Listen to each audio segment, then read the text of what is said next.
Good afternoon. This is the on-record portion of the Rockbridge Report. Joining me today is the Superintendent for Rockbridge County Schools, Dr. Phillip Thompson. Dr. Thompson, thank you for joining me today. Absolutely, thank you. Can we start off with you describing the path you took from being a student in this county and growing up here to then becoming a teacher and now superintendent? Seems like a long path. I started kindergarten actually at Central Elementary School here in Lexington in town. Ended up at Fairfield Elementary School, and that's where I grew up. Went to Brownsburg Middle School, which is no longer standing. Rockbridge High School, old Rockbridge High School out in Fairfield. Shortly after that, I went to Eastern Mennonite University for my undergrad. I was a history and social science major, and started teaching shortly thereafter. Decided with a lot of coaxing from folks and a lot of encouragement from people asking if I wanted to get into administration. I ended up going back to Virginia Tech for my master's in administration and leadership. Ended up in Roanoke County for a little while, did some teaching there. My first assistant principalship was in Floyd County High School. After that, I went back to Roanoke County. I was fairly well traveled. Back to Roanoke County, back to my old school that I taught at, and as assistant principal at Hidden Valley Middle School. And was fortunate to be able to come back home to Rockbridge County in 2007, where I became principal of Maury River Middle School. And I was there for 7 years, and probably, I would have to say, one of the most enjoyable experiences of my life professionally. Went back to Virginia Tech, got my doctorate, and after 7 years, ended up assistant superintendent, Rockbridge County Schools, and fortunate last July to take over as superintendent. Great. How do you think all of that knowledge and those types of experiences growing up here and teaching will play into your new role this year as superintendent? I consider myself to be, I had a great childhood. I had a wonderful childhood, loving parents, loving family, and we didn't want for anything. We didn't need anything. We wanted for a lot of things. We didn't need for anything. We had to work hard. We were taught to work hard, and I think I associate a lot with some of those families that do that in our community today. They have to work hard for what they have, and I have a lot of empathy because I've been there. So having come from the county and come from the side of the county where families work hard, sometimes 2 and 3 jobs, to be able to put clothes on your back and go to school and those sorts of things. I think I can empathize very well with a lot of our community. That's not all of our community, but it is a big portion of our community for sure.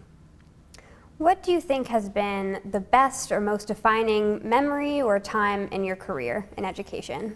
The best or most defining, that's difficult. There are times, anytime, it's hard to pinpoint one. Anytime you're working with students, when you get into administration, sometimes you get that one step removed from students. As a principal, I'm one step removed. As an assistant superintendent, you're even further removed. And now as a superintendent, I feel like I'm far away from students too often. And I thoroughly enjoy any time I can go back and work with students in the school setting, work with teachers as well. But being around kids, that brings me back to remembering why I got into it in the first place. Educating it's a rewarding thing, it's challenging, but it's truly a rewarding experience when you see the end results, what kids are doing. What do you hope your legacy will be as superintendent? I haven't given it much thought, honestly. I'm pretty new to this. So, legacy is a big thing. I just hope that while I'm here, I can make a difference. I hope I can be seen as someone who cared about the kids first and worked for teachers as well. But I want our county we have great, robust programs, I believe, in our schools right now. I want to expand upon that. I want to make sure we take the turn into the 21st century with respect to education and how we're educating kids, the types of programs we're offering. I want students to be able to leave our high school and be ready to go into the workforce if they choose to do that, making good, high-paying jobs.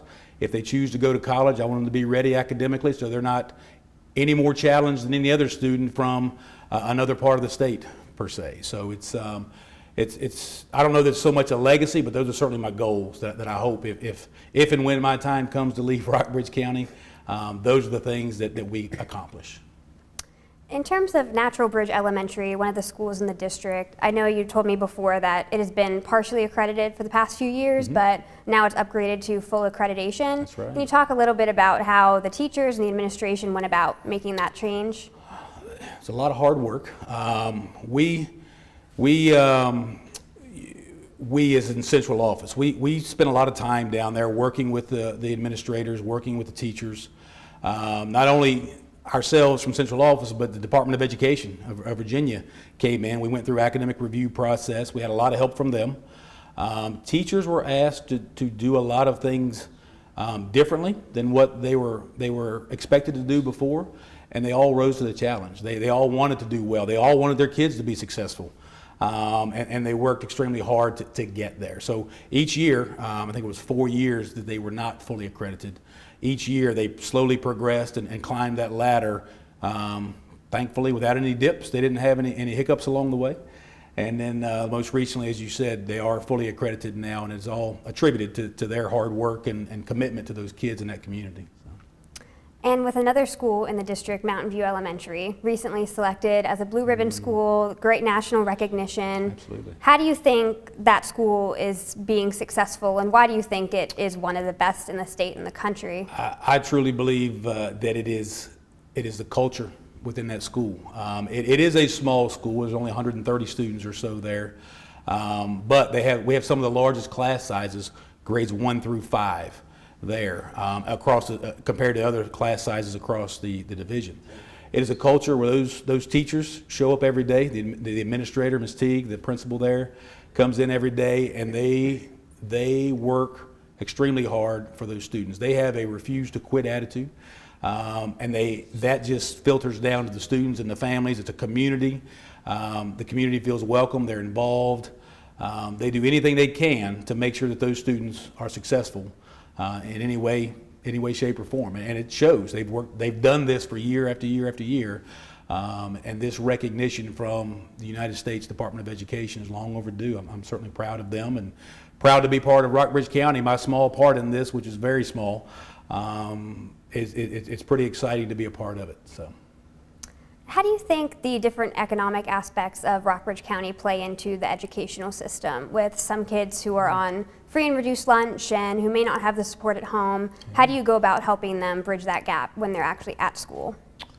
Well, first of all, I do think our diversity, economic diversity that we have in the county is a strength. I think it's great.